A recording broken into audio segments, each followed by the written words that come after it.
కదా నీ కథ ముగింపులేనిదై సదా సాగదా.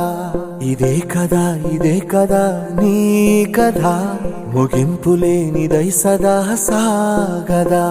నీ కంటి రెప్పలంచున మనస్సు నిండి పొంగిన ఓ నీటి బిందువే కదా నువ్వెతుకుతున్న సంపద. ఒక్కొక్క జ్ఞాపకానికి 100 ఏళ్ల ఆయువుందిగా, ఇంకెన్ని ముందు వేచనో అవన్నీ వెతుకుతూ పదా.